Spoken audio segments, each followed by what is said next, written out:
കേരളത്തിലെ കുടിയന്മാർക്ക് ഇതാ ഒരു സന്തോഷ വാർത്ത. ലോകത്തിലെ ഏറ്റവും വലിയ റിസ്ക് എടുക്കുന്ന കൂട്ടർ കേരളത്തിലെ കുടിയന്മാരാണ്. വിലയും നികുതിയും അധിക നികുതിയും കൊടുത്ത് വാങ്ങുന്ന സാധനം ഒറിജിനലാണോ എന്ന് പോലും അറിയാതെ വാങ്ങി അകത്താക്കി ചങ്കും കരലും കളയാനായിരുന്നു അവരുടെ ദുര്യോഗമെങ്കിൽ ജൂൺ മുതൽ പിക്ചർ മാറുകയാണ്. ബിവറേജ് കോർപ്പറേഷന്റെ പുതിയ നിർദ്ദേശപ്രകാരം വാങ്ങുന്ന സാധനത്തിന്റെ പുറത്തെ ലേബലിൽ നിർബന്ധമായും QR കോഡ് പതിക്കണമെന്ന നിയമം നടപ്പിലാവുകയാണ്. കുപ്പി വാങ്ങി QR കോഡ് സ്കാൻ ചെയ്താൽ അത് എവിടെ നിർമ്മിച്ചതാണെന്നും ഒറിജിനൽ തന്നെയാണോ എന്നും എപ്പോൾ വരെ ഉപയോഗിക്കാമെന്നും തുടങ്ങി സകല വിവരങ്ങളും ഒറ്റ സ്കാനിങ്ങിലൂടെ അറിയാൻ കഴിയും. വ്യാജനാണെന്ന പേടി ഇനി ഒറ്റ സ്കാനിങ്ങിലൂടെ മാറുമെന്നർത്ഥം.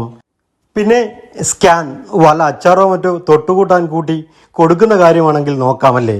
കുടിയന്മാർക്ക് ഇത്തരം ഹൈഫൈ കരുതലൊന്നും വേണ്ടെങ്കിലും സർക്കാരിന് കുടിയന്മാരുടെ ഒരു കരുതലുണ്ട്. കാരണം കഴിഞ്ഞ സാമ്പത്തിക വർഷം 19,730.66 കോടി രൂപയുടെ മദ്യവിൽപ്പന നടത്തിയതിൽ നിന്നും 17,290.97 കോടി രൂപയാണ് സർക്കാർ ഖജനാവിലെത്തിയത്. കരുതലും കരുണയും കൈനിറച്ചു കൊടുത്ത് കൂടുതൽ കുടിയന്മാരുണ്ടാകുന്ന മദ്യവർജിത കിനാശേരിയാണത്രേ സർക്കാർ കനവ് കാണുന്ന കേരളം. QR കോഡ് ഉണ്ടായാലും കുടിക്കും, QR കോഡ് ഇല്ലെങ്കിലും കുടിക്കും.